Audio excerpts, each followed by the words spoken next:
This is an arbitrary deadline. It's been set to make sure that we do all the hard work, and we're trying to do it. Are you willing to vote to proceed even if the bill is not done? Will you vote to proceed? No, because I haven't seen the bill. I've got to see the bill. I want the conference to be able to discuss the bill. I want us to go through every provision, what the scores are, what we should leave in, what we should leave out. Again, that shouldn't take that long once we have the full bill, but we need the full bill. Again, what the parliamentarian did it was a little bit of a hand grenade, but I've been encouraged by what we heard in lunch. I think we can maybe, I don't want to certainly sour anything with the parliamentarian, but it sounds like we can overcome some of those objections and land in the right place here. I'm hoping that can happen. Are you concerned about the growing cost of the bill, though, given so many things have been ruled out of order by the parliamentarian? Listen, I think there are other areas where we can, return to a reasonable pre-pandemic level spending, which is what I've always been looking at. I realize you can't do it in one single bill. My biggest concern, I don't want this to be a one-and-done bill. It's going to take multiple steps. So that's my main thing is what can we do as a forcing mechanism to make sure that if we do a budget review panel and we do go line by line and program by program and literally identify things, if we eliminate programs, hundreds of billions of dollars of spending, nobody even notice. I mean, when you go from $4.4 trillion of spending to $7 trillion, don't tell me there's plenty of savings left. We're trying to do something hard. We're trying to do it pretty fast. It'll take time and we'll need another bite at the apple here. So again, we're working very cooperatively. I appreciate what the White House administration is doing in terms of helping set up a budget review panel to do that line by line, program by program review. Again, I'm looking at what's the forcing mechanism, so if we do the hard work, we actually have another bite at the apple to enact those. How much worse will this make the budget deficit? This bill, if it were to become law, how much worse, in your opinion, will this make the deficit? It kind of all depends. One thing that is intriguing is the tariffs are in place.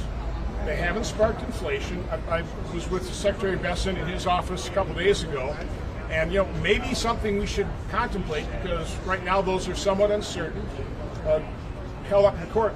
Maybe we should actually codify the tariffs. You talk about a revenue source, lower the rates broad in the base that is paid for in part by foreign companies and foreign governments. That's not that bad. So again, I'm not a big fan of tariffs. I think President Trump was probably right on this. This might, well, again, it's not codified right now. If we hit a sticking point, that's maybe not a bad place to go in terms of assuring ourselves we have reduced deficits. Again, I really don't want to fund the deep state, but I also don't want to have these massive deficits. So I'm very open. I'm very flexible. I'm focused about we have to stop mortgaging our kids' future. It's unconscionable. It's wrong what we're doing. And again, I know the president shares that same goal. I think our leaders do as well. So again, to emphasize, Democrats, President Biden left us an enormous mess, dug the hole far deeper than should have been dug. We're trying to dig out of it. That's a hard thing. Are you open to overruling the parliamentarian?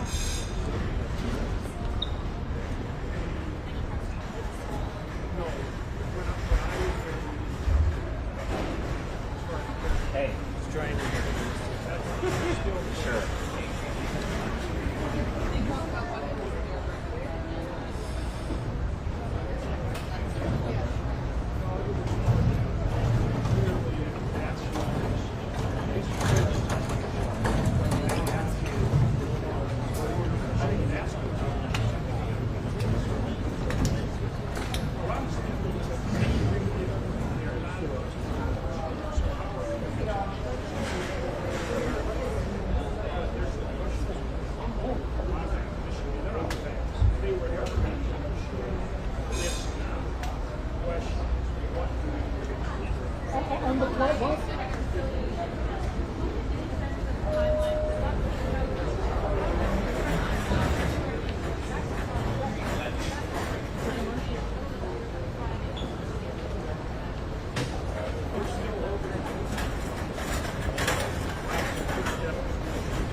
Oh, I missed this.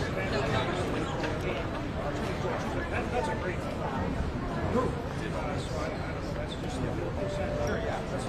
I mean, I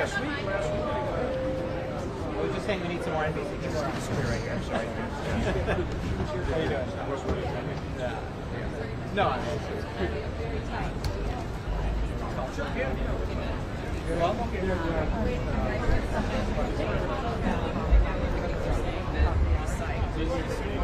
Yeah. Whatever description you want to use. But they talk about the need for the potential to have to restrike the site.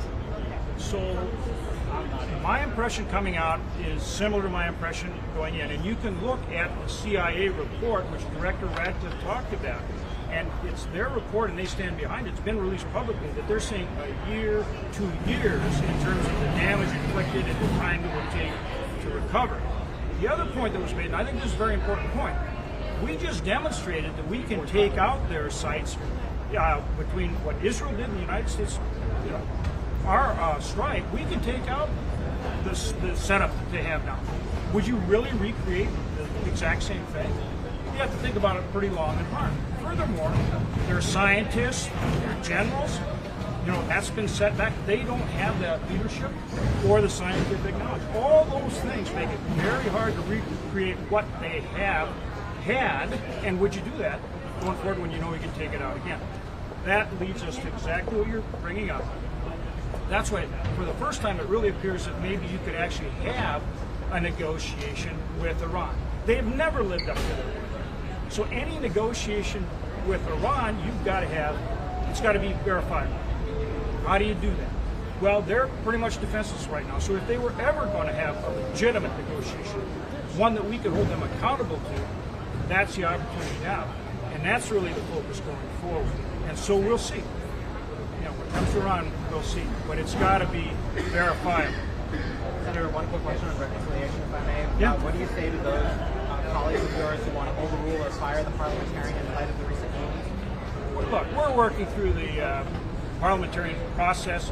It's complicated, but it's still our belief we'll get through it this weekend and be on the floor voting on the bill. This weekend? We'll start voting? I believe so. Yeah. Thank you. Frank. Senator Murphy, can you come to the camera? Senator Murphy, can you come to the cameras, please?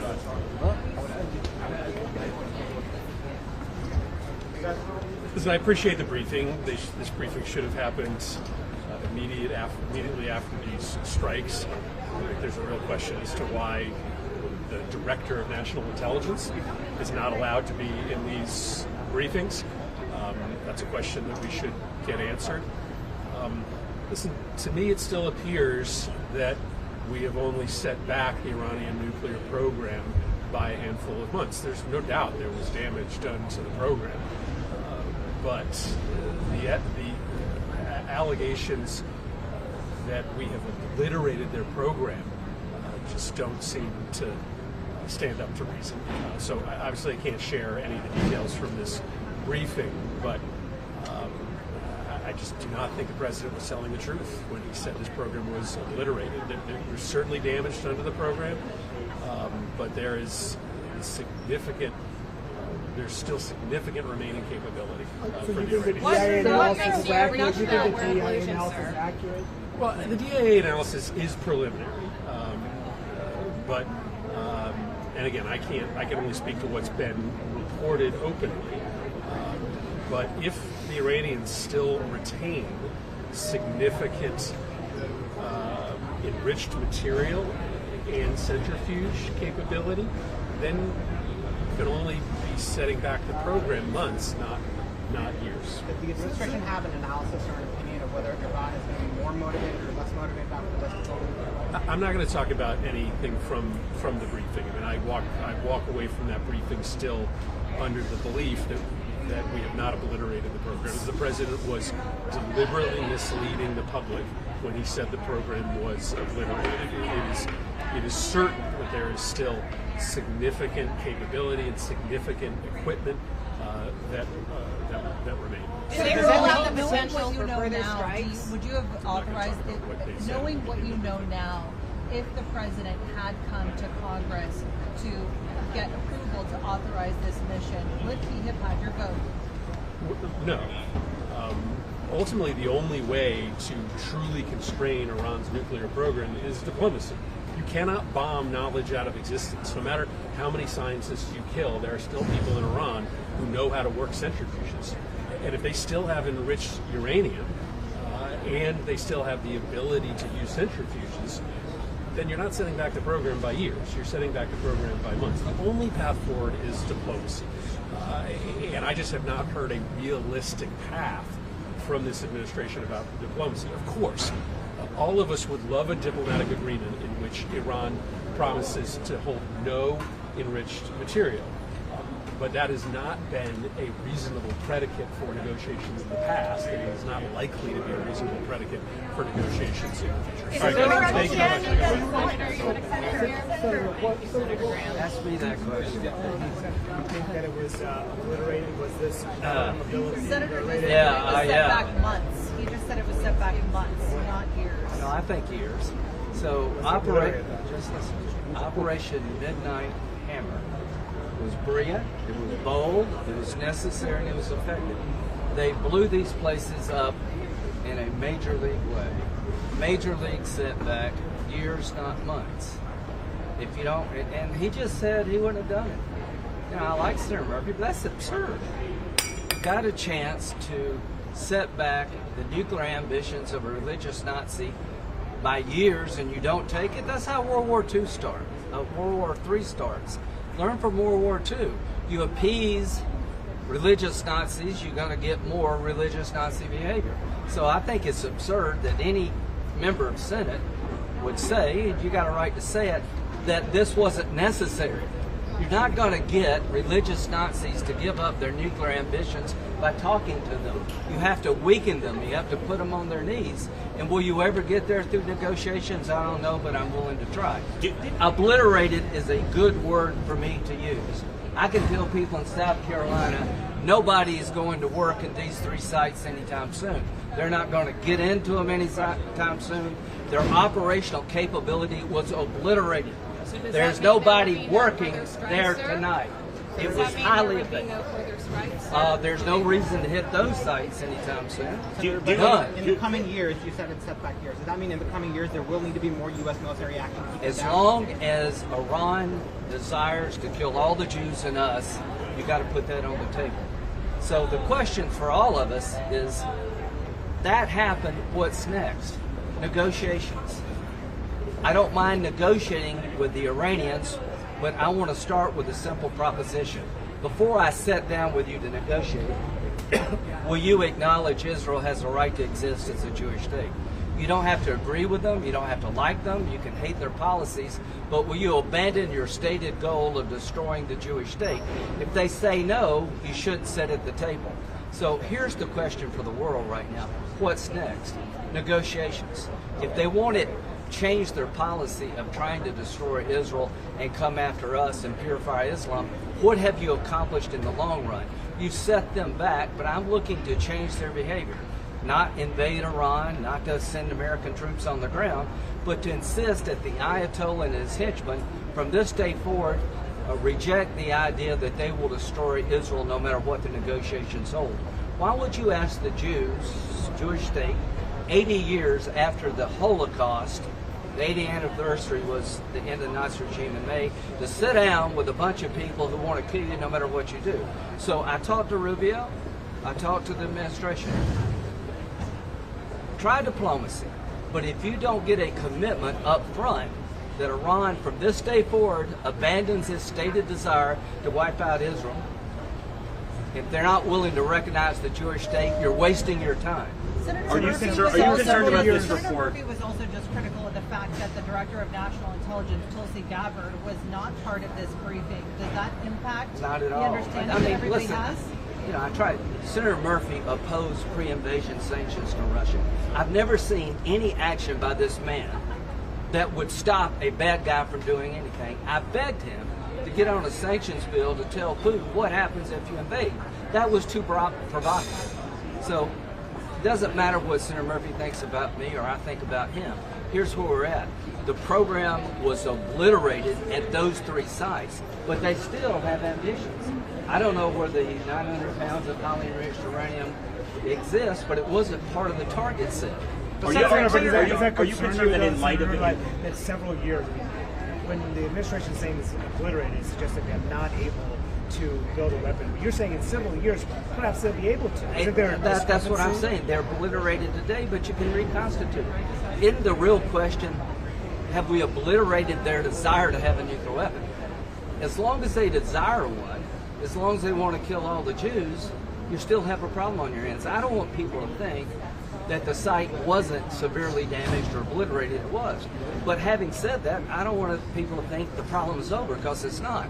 They're going to keep trying this as long as they change, until they change their stated goal. Now, will they ever do that? I don't know. There's reporting that the United States, that the Trump administration is planning on briefing Congress less in light of this. Ratcliffe said no one's told him that, no one suggested that. It was a good briefing. I don't know why Gabbard was there, but it was a really Well, good to the briefing. point that the director of national intelligence wasn't there. Are you concerned that President Trump specifically and the administration more broadly are not trusting the advice and counsel they're getting from the intelligence That to community? me, I'm fine with her. I wanted Ratcliffe. I don't care who's the director of national intelligence. I don't hear from the CIA. They're the ones with the But assets. does President Trump trust the CIA right now? Yeah, I think one of the biggest, lack of a better term, winners in this whole deal is Ratcliffe. I mean, the president has high confidence in Ratcliffe. I do too. But I think all of them perform well. But the ultimate question is, let's say it's 2 years. Let's say it's 10 years. Let's say it's pick a number. The threat still exists as long as Iran, as a nation state, desires to purify Islam, destroy the Jewish state, and come after us. That's what people need to remember. I'm not taking away anything from this operation. I applaud it. I think the people who did it are heroes. But I don't want the American people to think that this is over. It is not over until the regime decides to change their attitude and their behavior. Now, are they weakened? Yes. Can negotiations work? Maybe. They've never been this weak. They've never been on their back heels. So if there's ever a time to get a deal with Iran, it's right now. But here's what I think. There's probably never going to be a deal with these people, because they'll never give up their ambitions to destroy Israel, purify Islam, and come after us. Senator, does this mean you're not particularly confident that a ceasefire will hold? I asked that question. I don't know what behavior Israel's looking for to consider a breach of the ceasefire. I didn't get an answer to that. But here's what I believe. As long as Iran maintains the position that Israel cannot exist as a state, what do you expect Israel to do? You still normalize relationship between Saudi Arabia and Israel. Is that still a deal? You lost me.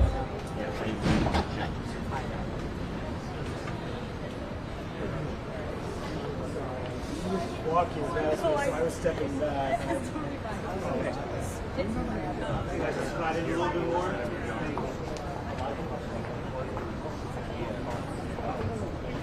Thank you so much.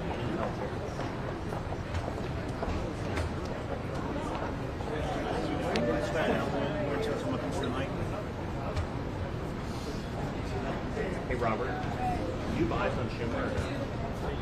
No, I do not. Yeah. Well, I'm just curious. Right here, so. I'm telling Gracie right here. Hi, Gracie. Is your boss coming?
be able to make it.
What is your, I guess, assessment of the success of this operation? Let me say, first of all, most of what we heard today, the American people deserve and need to hear, and there's no reason why it should be kept from them. My personal view, based on what I heard, is Iran continues to be a threat. A nuclear armed Iran is a threat to the entire world, an unacceptable threat. And right now, we have no final battle damage assessment that would enable us to be comfortable or complacent about what has been done. We are very grateful to the military men and women who performed a feat of military accomplishment that I think will go down in the annals of military history. But their mission was limited to what they could destroy with the tools that they have. And the final assessment will have to indicate to us whether Iran could reconstitute with the centrifuges or nuclear enriched uranium that they have,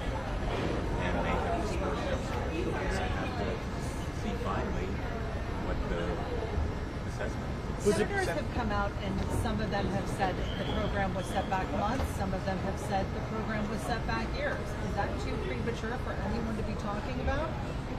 The point is, we don't know. Anybody who says we know with certainty is making it up because we have no final damage assessment. And certainly, this mission was successful insofar as it extensively destroyed and perhaps severely damaged and set back the Iranian nuclear arms program. But how long and how much really remains to be determined by the intelligence community itself. And so, frankly, I'm hopeful that we did as much damage as possible because the nuclear arms program is an unacceptable threat to the world. I'm rooting for success, but I'm far from comfortable with how much actual damage was done until we finish the final assessment, which our community is engaged with right now. And I hope they work with the Israelis and others who may have not. I know you're convinced right now or unconvinced about the administration's claim that the Iran nuclear program was obliterated. I think obliterated is much too strong because it implies that it couldn't be reconstituted. Somehow it was completely eliminated. Certainly there was serious, perhaps severe damage to that. And the use of those 12 bombs in the sites where they were positioned, I think was serious and substantial. But how much damage was done, you really need a final assessment. And from what you learned, do you believe Iran is now more motivated or less motivated to build a nuclear weapon? I don't think we have an accurate picture of what Iran's motivation is at this moment in history. Certainly, they've reacted with measured and temperate response, but whether that's a head fake and a feint, we don't know at this point. I think there is a significant consensus in the world community that nuclear is a danger not only to the United States and to Israel, but to the world at large. And I'm hoping that diplomacy now will play a part in reaching an ironclad, verifiable agreement that Iran will abandon this program, but we need to be prepared for the worst, even as we hope for. The president put out a Truth Social post alleging that Democrats leaked the assessment and should be prosecuted. Do you have any reaction to that? I have no reason to think that is your question members of Congress or I can pull it up. He said Democrats specifically. The president was on Truth Social. It's right there. Well, I have no information about it. Senator, were you given a timeline on when Congress may be given a final assessment? Well, let me put it this way, because I'm not at liberty to talk about what was said, and so far I haven't. The question about how long the final assessment will take has to be answered by this administration. And so far, there's been no answer publicly, and the American people deserve that. Should the Director of National Intelligence be part of that final assessment? I think everyone and anyone with the capability and knowledge of what that assessment should be. Senator, do these strikes set back the Iranian nuclear program months or years? Clearly, damage was inflicted on the Iranian nuclear program, and we do not want Iran to have the capability to build a nuclear weapon. That has been the position of the United States and the overwhelming majority of Democrats and Republicans for decades. It is going to take time to get a final assessment of how much damage. The thing that I've had some concern about is when people jump to a conclusion too early. Clearly, the president making a comment on Saturday night before any assessment of total obliteration. Listen, I hope that is the final assessment. But if not, does that end up providing a false sense of comfort for the American people, or for that matter, the world? I was glad to hear members down there stand up for the strength and integrity of our intelligence community, how good they are. I hope that would be reflected more often by this administration, and not being willing to blow off or ignore the conclusions of the intelligence community. That is absolutely critical. We do that at our peril. But to get to the point where Iran does not have the ability to enrich uranium that could possibly be used for military purposes, you're going to need diplomacy. You're going to need inspectors on the ground. It was clear, and again, this was long before this brief, that some of the enriched uranium was never going to be taken out by a bunker buster bomb. So some of that obviously remains in Iran. So we've got to get to that diplomacy point. We also need to get the full assessment of the level of damage done. And boy, I sure hope that some of the extraordinarily strong words that were said about the integrity and quality of our intelligence community, that message will resound in the White House and elsewhere. Do you think that the Director of National Intelligence should be part of that final absence? And what do you make of her absence today? I make no judgment. I obviously have grave concerns about the DNI, concerns. She literally fired people from the intelligence community because they would not change the intelligence product. That's the way. We only need to say four letters on Iraq. So I was very satisfied with her. Senator, based on what you learned, do you believe Iran is now more motivated or less motivated to build nuclear?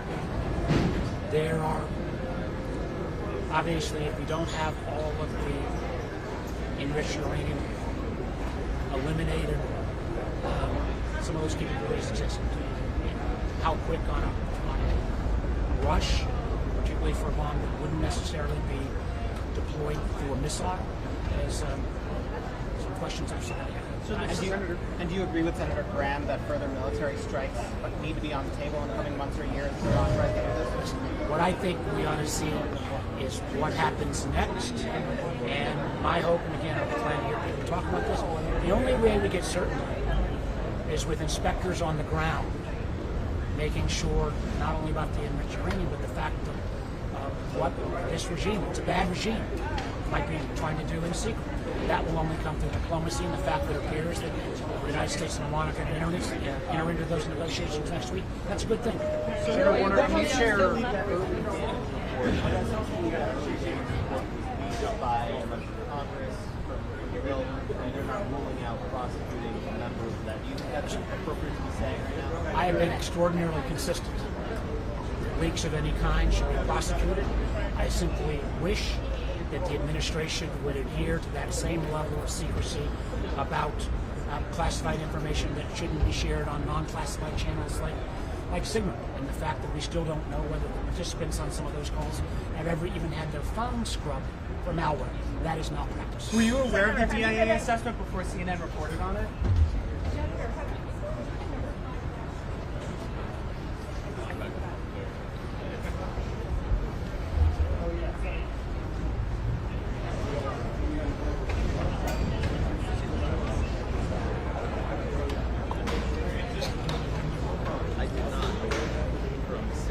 I know, literally.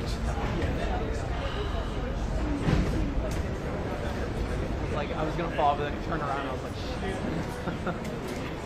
Thank you. When she was at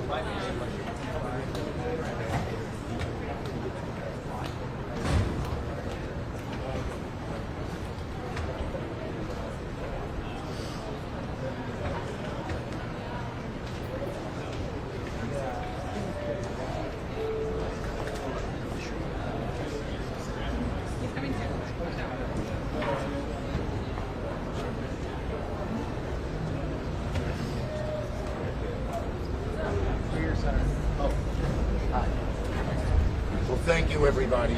First, let me say that I've always said that Iran can never have a nuclear weapon, plain and simple. President Trump said that the nuclear stockpile was completely and totally obliterated. I did not receive an adequate answer to that question. What was clear is that there was no coherent strategy, no end game, no plan, no detailed plan on how Iran does not attain a nuclear weapon. Anyone in that meeting, anyone, if they're being honest with themselves, their constituents, their colleagues, would know that we need to enforce the War Powers Act and force them to articulate an answer to some specific questions and a coherent strategy right away. Leader Schumer, did anything you heard in there convince you that this operation was necessary?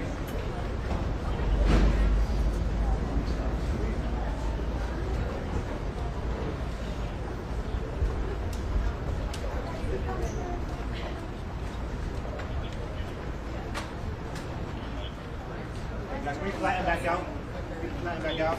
This area.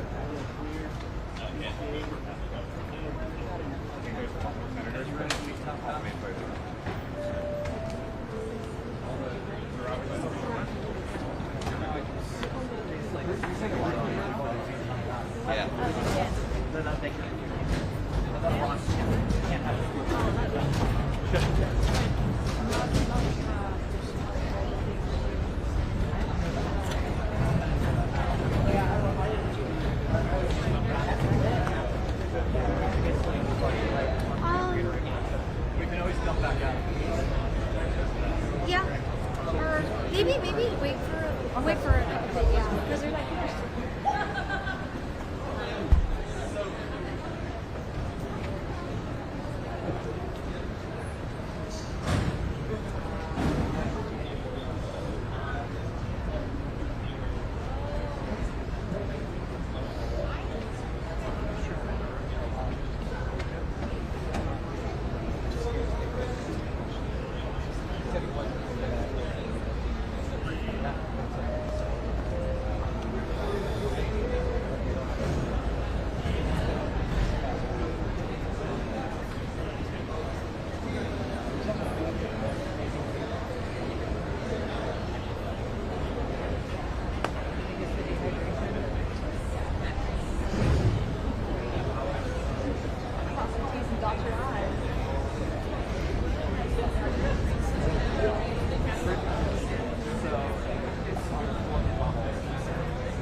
And then he'll put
I don't think this one I gotta deal with it.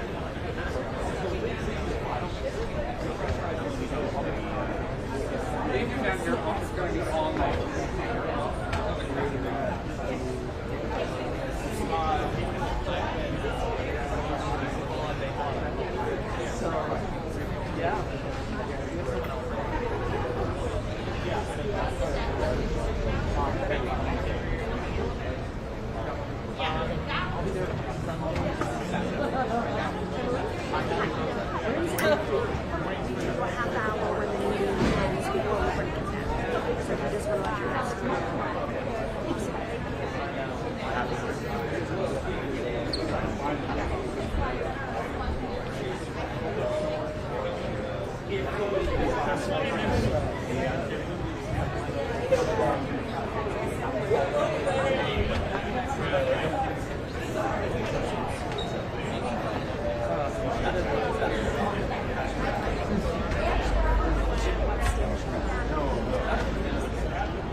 No, you can pick up the terminal. Oh, that's the flag.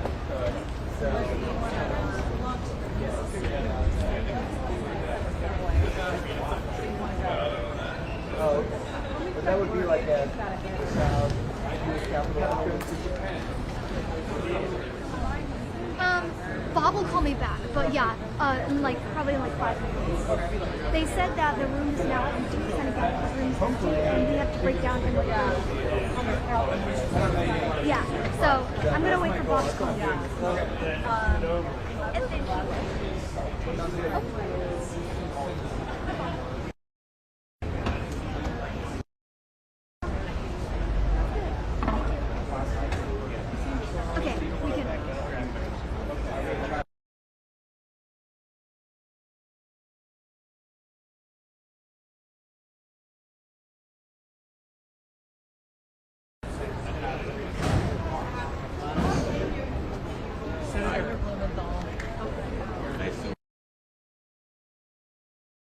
scientists, generals, that's been set back. They don't have that leadership or the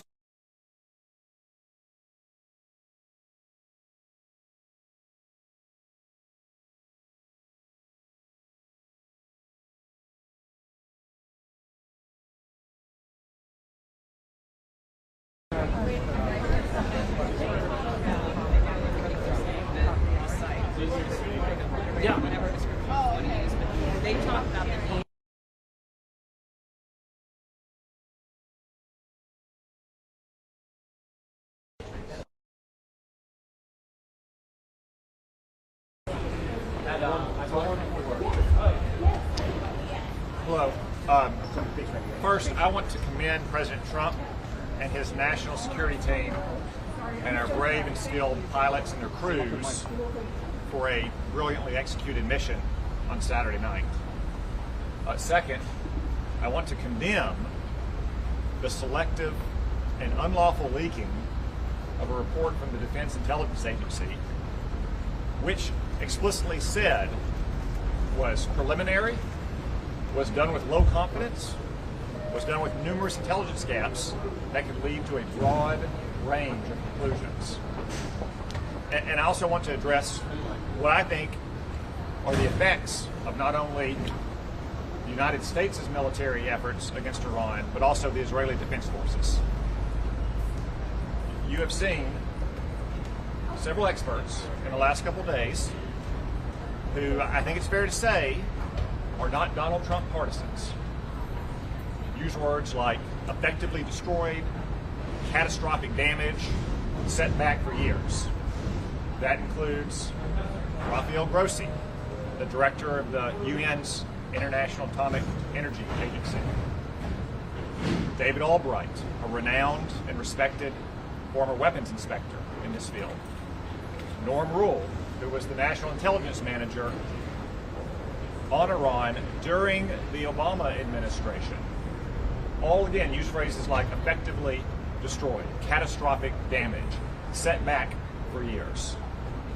So without any classified information whatsoever, I think it's safe to say that we have struck a major blow alongside our friends in Israel against Iran's nuclear program that is going to make America safer, our friends in the region safer, and protect the world from the risk of an Iranian nuclear weapon for years. Mr. Chairman, there was a report that the Trump administration is going to limit its briefings to members of Congress because of this leak. Have you pushed back on that? I've seen the report. I'm not aware of that. No one in the Trump administration has raised it with me. I understand their frustration that just hours after that report from the Defense Intelligence Agency was posted to Congress's classified system, it was leaked. Obviously, it was leaked by someone who was trying to put our pilots and their crews and the president and his national security team in the worst light. I don't know if it was from Congress. I don't know if it was from someone inside the administration opposed to the president's policy. But as I said, that report was preliminary. It was done with low confidence. It said it had numerous intelligence gaps. It assumed the worst case scenario with perfect conditions in Iran. I believe that this mission was a tremendous success and that we have effectively destroyed Iran's nuclear program today. Mr. Chairman, how confident are you that the ceasefire can hold at this point, given especially what you heard in this week? The ceasefire will hold if Iran lives up to its end of the bargain. If Iran starts trying to attack Israel again or to attack U.S. interests in the region again, then both the President and the Prime Minister have said rightly that we will have to go back and we'll have to show Iran once again that we mean business. Senator Khan, did the Democrats seem satisfied with this? They had expressed so many reservations about this. They should be satisfied. They got very good answers from John Ratcliffe, the CIA director, from Pete Hegseth, the Secretary of Defense, from General Kane, the Chairman of the Joint Chiefs, and from Marco Rubio, who I'd point out is not just the Secretary of State, he's also the National Security Advisor, something that I believe is almost unprecedented in terms of the access and briefing that the Democrats get. Now, maybe they're going to come out and tell you they're not satisfied. Some Democrats, some in the media, seem to have such a case of Trump derangement syndrome that they're rooting for the survival of Iran's nuclear program versus celebrating the success of our pilots and their crews. But I think the answers they got in there should be totally satisfactory. Was there discussion of leaks in there at all? Yes, there was condemnation of the leaks by both the briefers and Republicans and Democrats for that matter. We should not ever leak classified information. Mr. Chairman, if there's additional force required necessary to do further damage to Iran's nuclear program, do you think that action should be vetted or consulted through Congress? Well, first off, as I said, I think we've caused catastrophic damage to Iran's nuclear program. That's not to say they might not try to reconstitute it at some time, but for those of you around 10 years ago during the debate over Barack Obama's nuclear weapons program, we often use the phrase vast nuclear infrastructure because it does take a vast infrastructure. and I know everyone's very focused on what happened at a couple of these underground bunkers or what happened with canisters of uranium, but if you look at the whole span of what happened over 12 days, the targeting of Iran's nuclear scientists, the underground bunkers, the centrifuges, the centrifuge manufacturing sites, the gas to metal conversion sites, that's why we're confident, since all of those are single points of failure in an effort to get a nuclear weapon, that we have had an extraordinary success. Now again, both the President and Prime Minister Netanyahu have said that Iran should not try to reconstitute their nuclear weapons program, and if they do, then all options will remain on the table. If this chairman was there any discussion, you think they should be prosecuted? Todd Blanche wouldn't rule that out last night. Well, the law applies equally to everyone, and no one should leak classified information. Do people in both parties seem satisfied by the amount of damage caused? Is there agreement in the room? I think you'll have to ask some of our Democratic colleagues. I suspect those who are satisfied won't stop here, and those who are dissatisfied will stop. Do you have some sense of where the enriched uranium is at this point? Has the intelligence community figured that out at this point? I don't have a comment on that. I will say it was not part of the mission to destroy all their enriched uranium or to seize it or anything else. Again, this is not a Mission Impossible movie. There's not a single thing out there that can be done or not done to allow Iran to get a nuclear weapon. It's the entire chain of events and people and places that you have to put together to get a nuclear weapon. The scientists, the centrifuges, the repair parts, centrifuge manufacturing, the cascades of centrifuges, the gas to metal conversion facilities. But I'm confident the mission was to destroy this. But if that enriched uranium, what are your thoughts where that is? Senator Johnson, can you come over to the microphones, please?